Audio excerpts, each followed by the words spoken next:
J'ai changé de place ce matin. Annuellement, je me retrouve ici. Ça change. Et certains m'ont dit, vous êtes très bien ici. Voilà, j'espère que vous allez bien.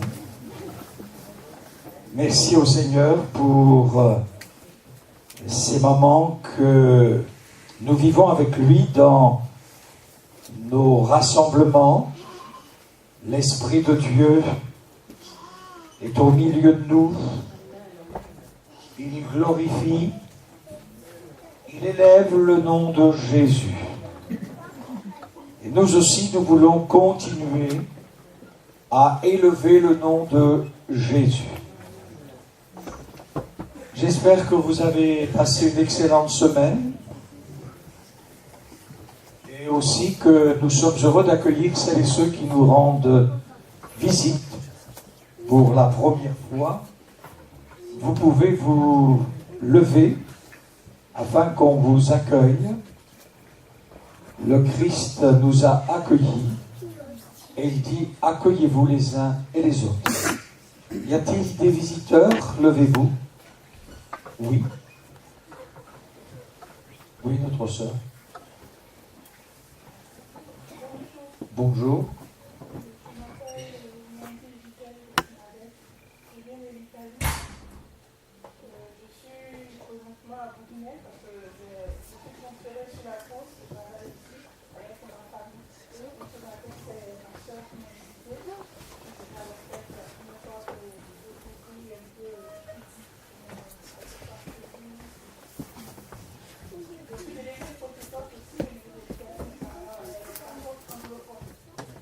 D'accord.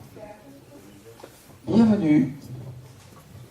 Que Dieu vous bénisse et vous donne une grâce particulière, ainsi qu'à votre famille.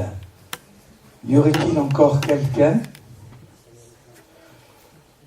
Voilà, je voulais aussi, comme vous le voyez, c'est un peu particulier, comme chaque année, le premier dimanche de chaque mois, de chaque année plutôt, oui, de chaque mois, la dernière année, et on remercie nos frères et sœurs pour leur service, leur zèle, leur consécration, leur amour, leur intercession, et toute l'Église aussi, que le nom du Seigneur soit glorifié. Les enfants, c'est... Aujourd'hui, vous êtes pendant tout le culte avec l'Église, vos parents, vos oncles, vos tantes. La famille est si grande et si belle. Et nous avons hier vu, une fois de plus, tout ce que vous avez fait. Vous y avez mis votre cœur. Et cet après-midi, nous aurons la joie de vous voir. C'est très très joli. Très très joli. La Bible emploie le mot spectacle. Nous nous réjouirons du message qu'ils vont retransmettre. Et c'est un très bon message.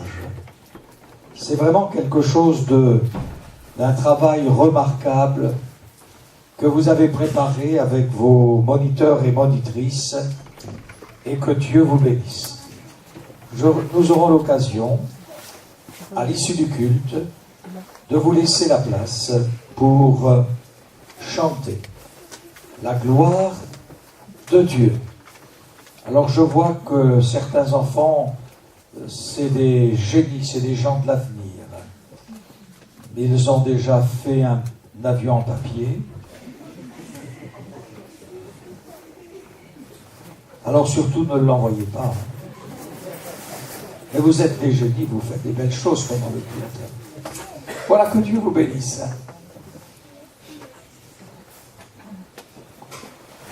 Nous allons ouvrir la parole de Dieu dans la première épître aux Thessaloniciens, Je n'ai peu de temps ce matin.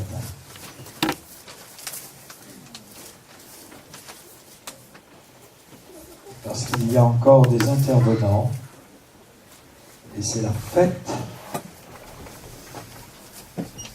de l'Église spirituelle, des moments de réjouissance. Premier épître de Paul aux Thessaloniciens, chapitre 1er à partir du verset 1er.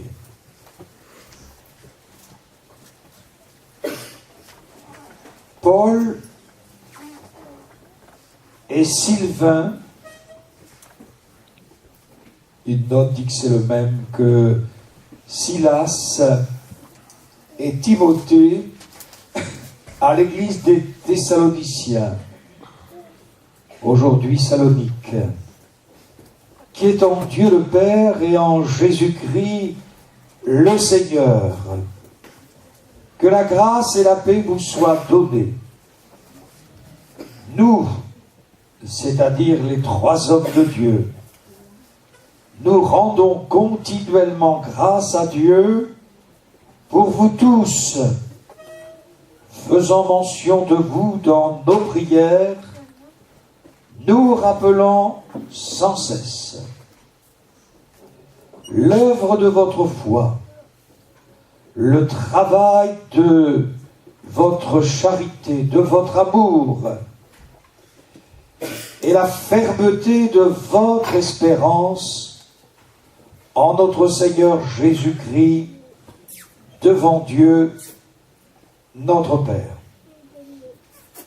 Nous savons, frères bien-aimés de Dieu, que vous avez été élus, notre évangile ne vous ayant pas été prêché en parole seulement, mais avec puissance, avec l'Esprit Saint et avec une pleine persuasion, car vous n'ignorez pas que nous nous sommes montrés ainsi parmi vous à cause de vous.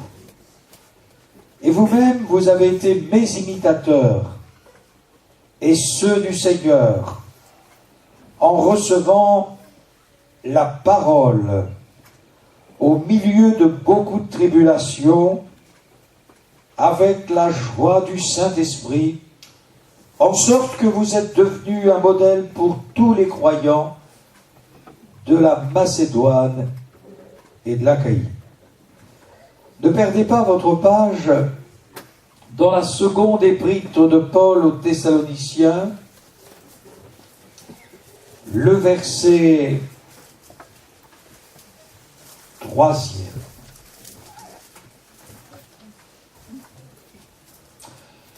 Nous devons, à votre sujet, frères, rendre continuellement grâce à Dieu, comme cela est juste. Parce que votre foi fait de grands progrès et que la charité, l'amour de chacun de vous tous à l'égard des autres augmente de plus en plus.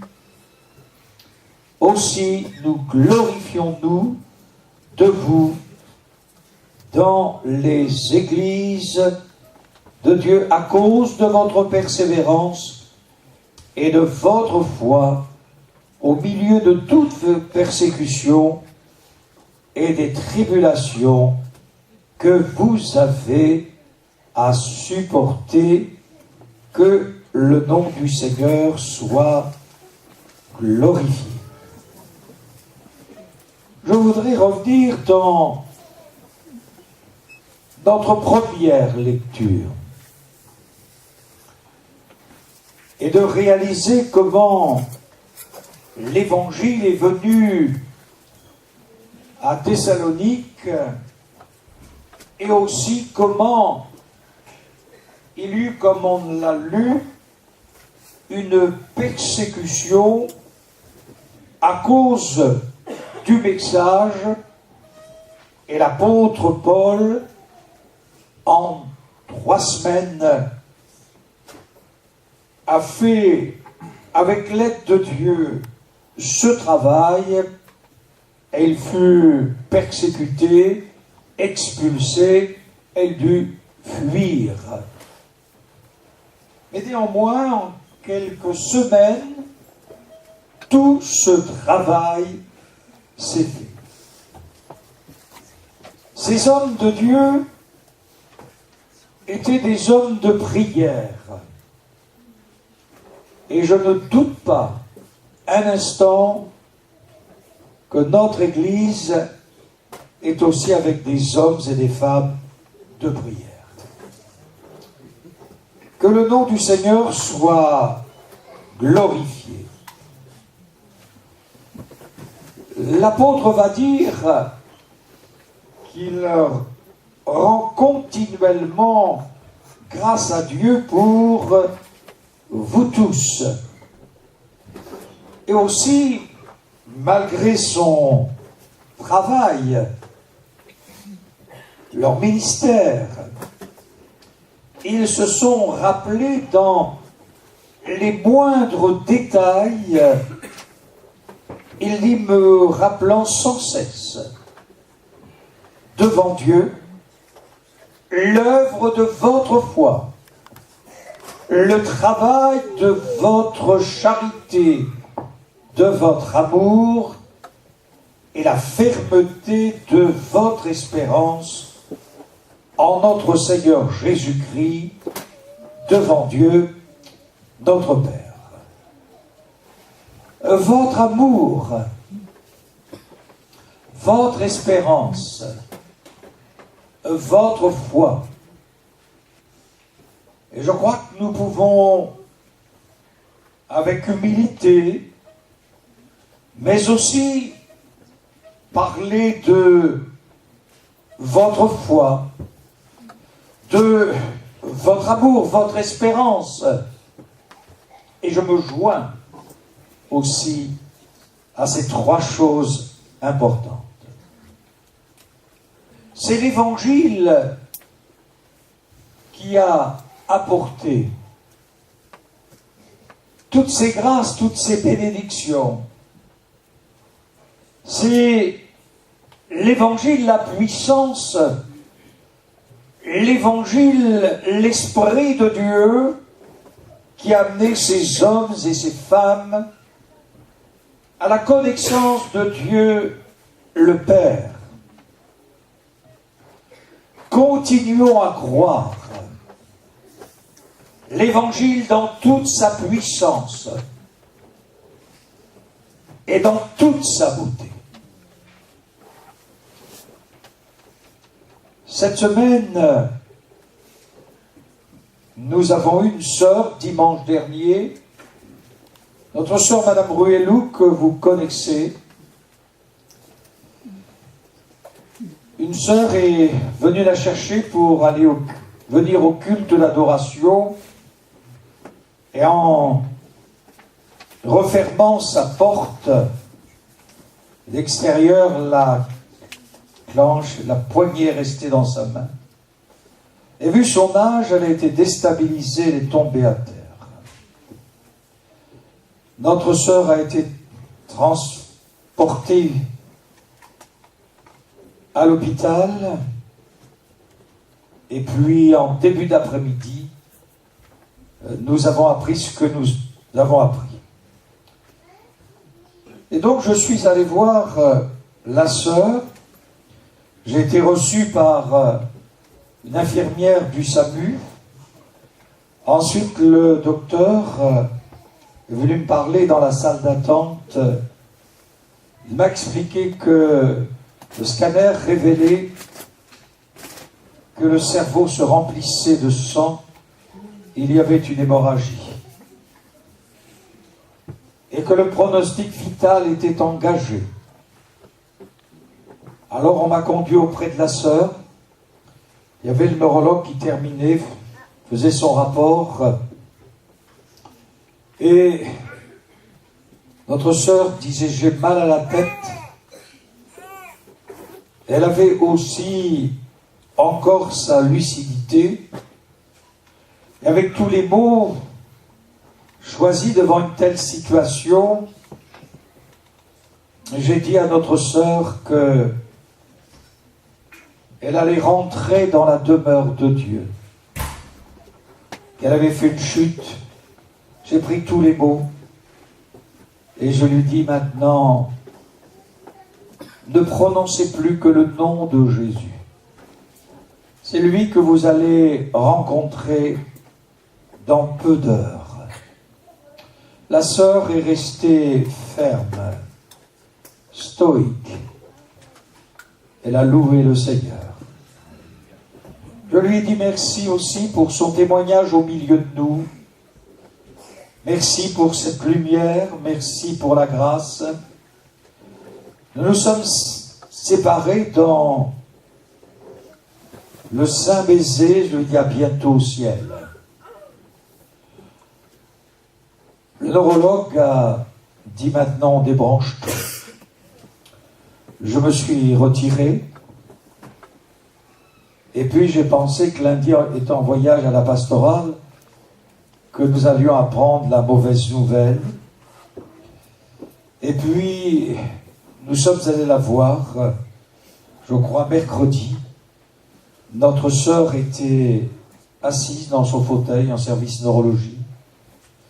Notre sœur mangeait après, elle mangeait. Et puis aussi, elle m'a dit, je commence à marcher.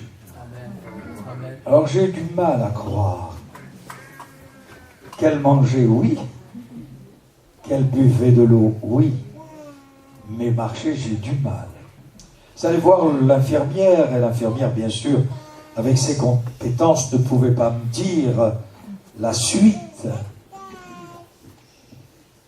J'ai appris qu'il y a une image qui a été faite ce matin, mais elle dit, je ne peux pas vous dire, je ne sais pas lire. Bien sûr, je connais ce qu'elle peut et ce qu'elle ne peut pas. Et je lui dis, mais est-ce qu'elle marche? Je dis, oui, elle a fait marcher. Notre sœur est encore de ce monde, normalement, ce matin. Elle va sûrement partir dans une maison de repos. Certes, il y a eu deux hémorragies, traumatisme crânien. Je ne vous dis pas qu'elle reviendra au milieu de nous, mais Dieu a écrit quelque chose avec elle. Non point la poignée qui est restée dans sa main, mais tout ce que nous avons vécu avec elle cette semaine.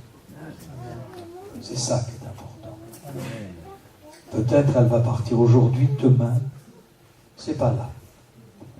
Et c'est ce que nous avons vécu de fort. Et ça, c'est la bonne main du Seigneur. C'est la bonne main du Seigneur. C'est la bonne main du Seigneur. Portez-la dans la prière. Et jeudi dernier, un couple, elle chrétienne, victime d'un braquage dans leur travail, et ils sont venus me voir juste avant la réunion. Et la sœur me dit, lundi, je vais subir une intervention chirurgicale, voilà dans quel état je suis, voilà la gravité. Et je l'ai exhorté à se rapprocher de Dieu, et que Dieu allait s'approcher. Et puis nous avons prié. Et lundi, il y a eu l'opération. Nous avons téléphoné à son mari, et le mari dit, mais elle est au bloc opératoire, elle va ressortir. Et après, il nous a rappelé en nous disant qu'elle sortait à 18h ce soir. Que tout ce qu'ils avaient programmé, vu la maladie, que quelque chose s'était passé, il y avait simplement quelques petites adhérences. Il nous faut toujours un petit peu de quelque chose pour nous. Mais Dieu a posé sa main. Nous sommes passés la voir aussi jeune pour prier avec elle et nous réjouir. Que Dieu soit béni. Amen. La bonne main de Dieu est avec nous. Je pourrais vous donner d'autres témoignages de dernière heure dans cette semaine. J'en ai un très mauvais encore. Et je vous demande de prier. Quelqu'un qui est cher dans notre famille, une jeune femme qui est à New York, elle a mis son bébé au monde. ça ne s'est pas très bien passé. Le bébé a été 12 minutes sans respirer. Et nous avons pu, par téléphone, prier, encourager. Nous ne savons pas la suite. Nous pensons, la maman est en route vers New York pour rejoindre sa fille.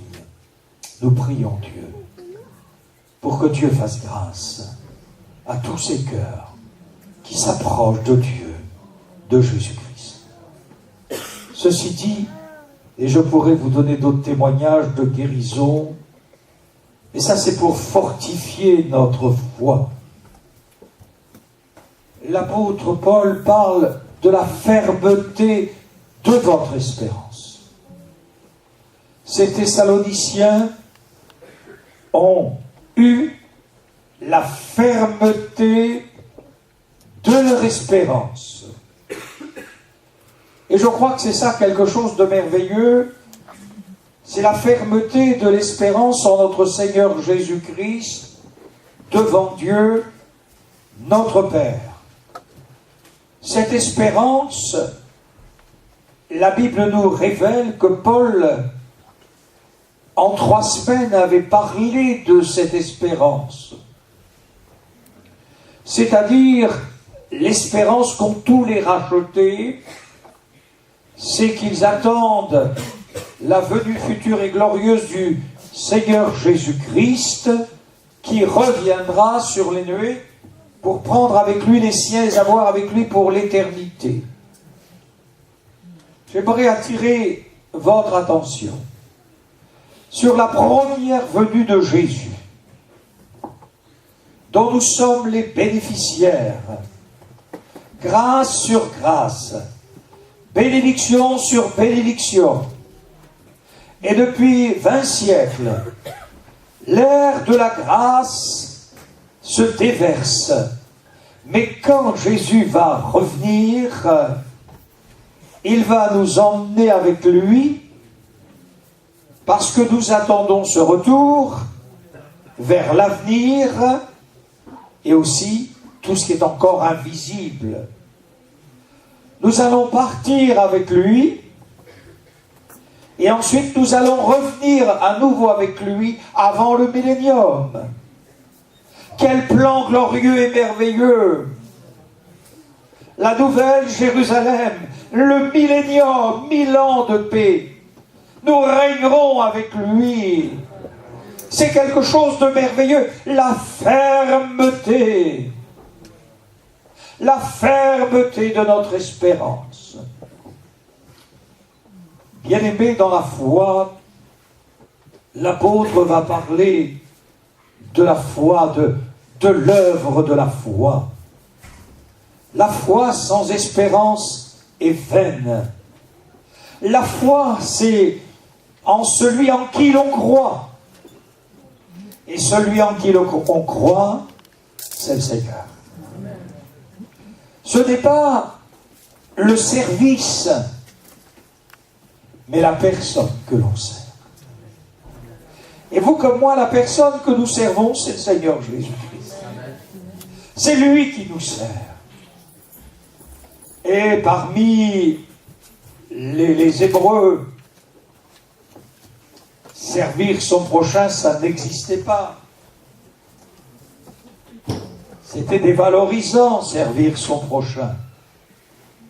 Et les Grecs, servir leur prochain, c'était aussi dévalorisant. Mais Jésus, le Fils éternel de Dieu,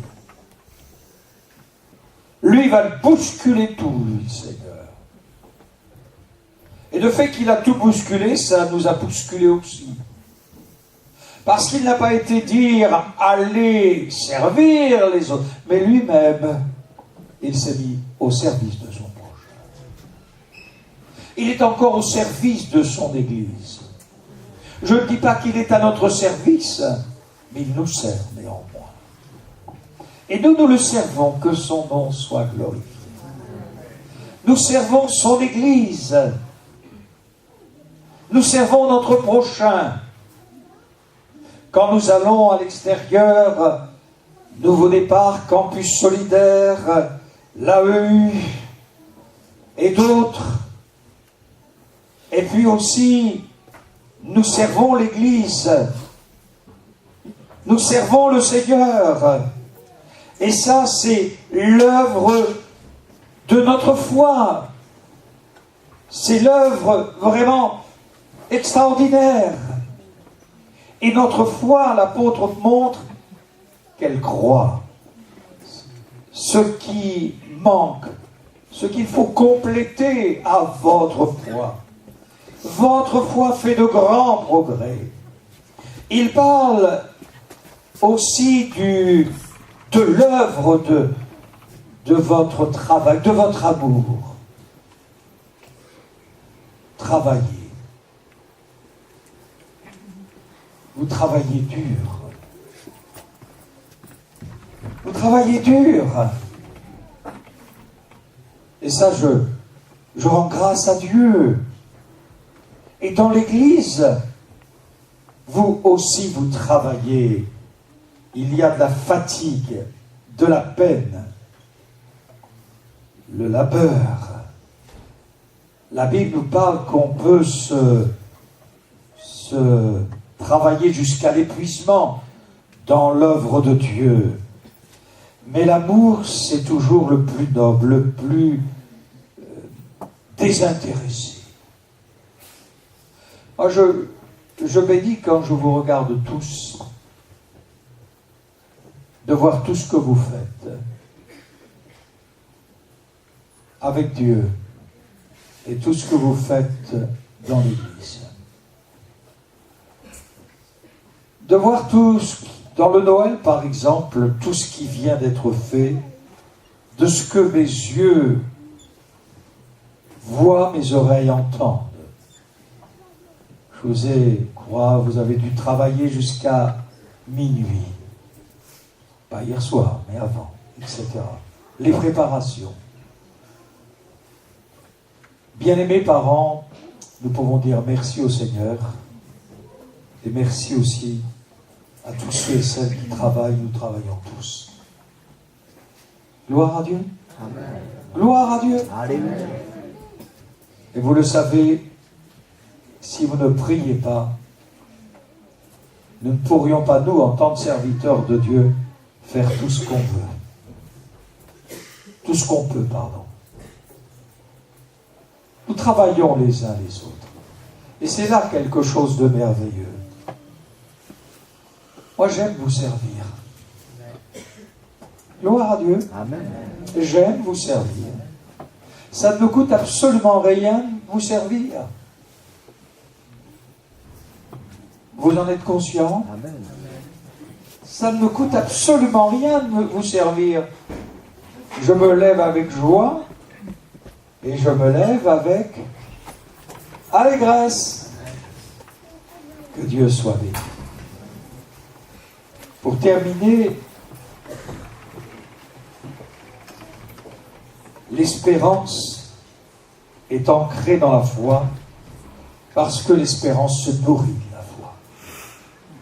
Et c'est le glorieux retour de Jésus qui nous permet de travailler comme nous le faisons parce que nous sommes conscients que nous sommes dans des temps difficiles. Et notre vie sur la terre est aussi servir Dieu et notre prochain. Servir dans notre famille, dans notre foyer, dans notre vie professionnelle. Nous servons de tout notre cœur. Mais voyez-vous, bien-aimés dans la foi, je voudrais terminer, c'est que dans la deuxième épître, il est marqué « Votre foi fait de grands progrès ». Et l'amour que vous avez à l'égard des autres augmente de plus en plus. Mais si je vous posais la question, c'est drôle que l'apôtre Paul parle de la foi qui fait des grands progrès, il parle de la charité qui augmente de plus en plus, mais il y a quelque chose qui n'apparaît plus. C'est quoi? C'est quoi? Je viens de développer pendant quelques minutes. C'est la fermeté dans l'espérance. Ça, la fermeté dans l'espérance, Paul n'en parle plus. Que s'est-il passé en l'espace de quelques semaines, puisque Timothée est venu les voir? Le cœur de Paul est inquiet. Dans la 2e épître, il ne parle plus de la fermeté de l'espérance, parce qu'elle a disparu. Non point qu'elle a été rejetée, mais des faux docteurs, des faux prophètes ont dit, mais le jour du Seigneur est déjà là. C'est fini, il est là. Il est sur la terre. Il est revenu spirituellement. Quand on retire la fermeté de l'espérance, tout est ébranlé intérieurement. Et Paul va faire appel. Il va rétablir leur espérance, la fermeté. On vous dit que le Seigneur est déjà là. C'est pas vrai. C'est un mensonge. Et il va faire appel à leur bon sens. Un peu de bon sens thessaloniciens. Bon sens spirituel. Comme si on disait qu'une lettre allait venir de nous. Ensuite, comme s'il y avait eu parole prophétique, un don spirituel. La fermeté de notre espérance. Il faut la garder dans notre cœur.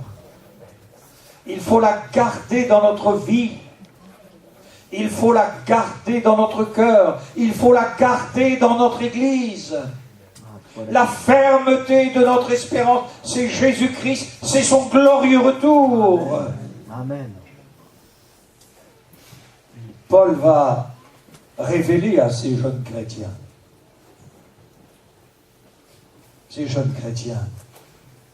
qui n'ont que quelques semaines, quelques mois maintenant, il va leur parler des choses incroyables.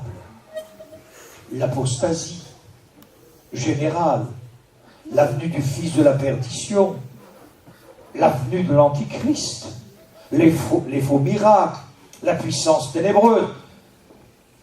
On se dit, mais est-ce qu'ils sont capables d'entendre ça? Est-ce qu'ils sont capables de comprendre cela?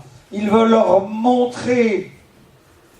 Je crois que parfois le bon sens spirituel manque à certains enfants de Dieu. Gardons notre bon sens spirituel.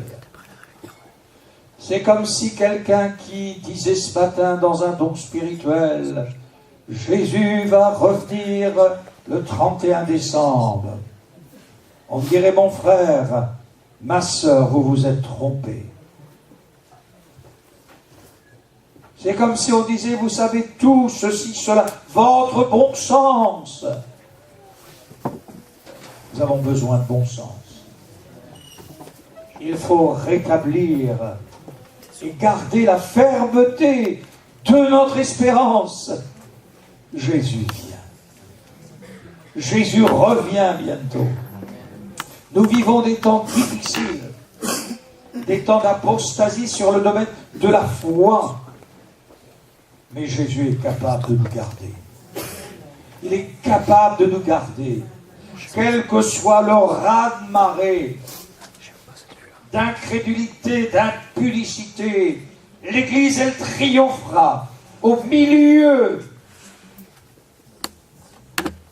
de ces situations. Parce que c'est lui qui est le chef de l'Église. quelle que soit l'actualité internationale qui nous brise, qui nous fait mal, nous prions Dieu.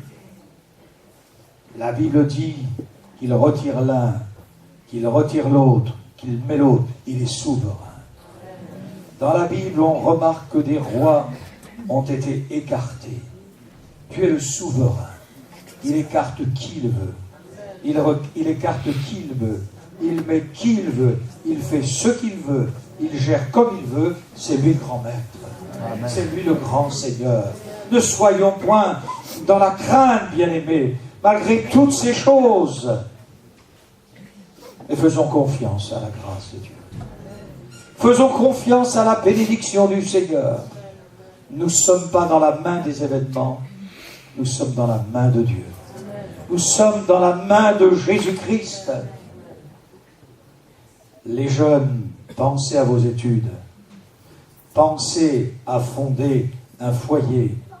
Pensez que Dieu vous donnera sa grâce, sa bénédiction.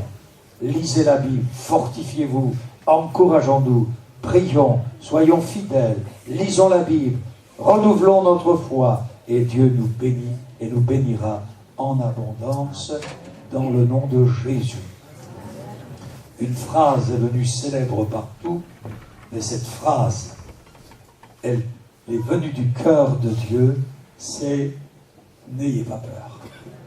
Elle a été reprise par toutes sortes de personnes, athées ou autres, mais Jésus, c'est lui qui a dit « N'ayez pas peur ». N'ayez pas peur. N'ayons pas peur.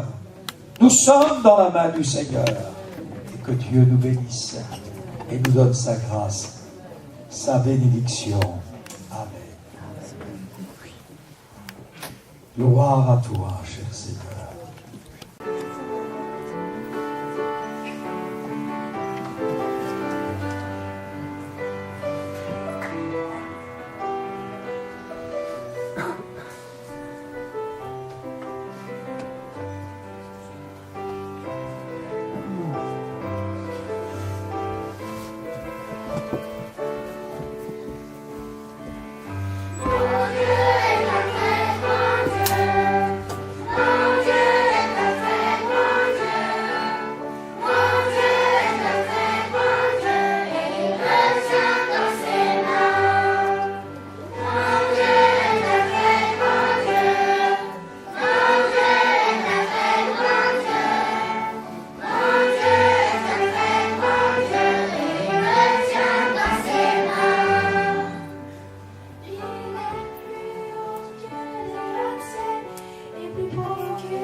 Écoute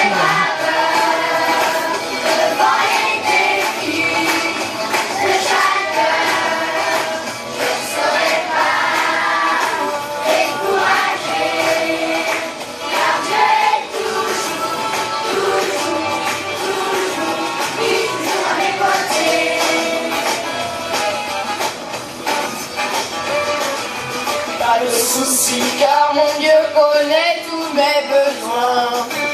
Dans la vie en abondance, je manquerai de rien. Il est tout puissant et par sa force je vaincrai.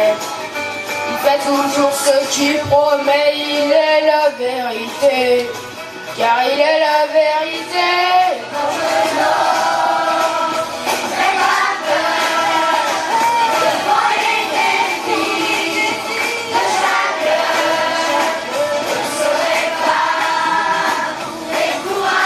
Découragé, toujours, toujours, lui toujours à mes côtés.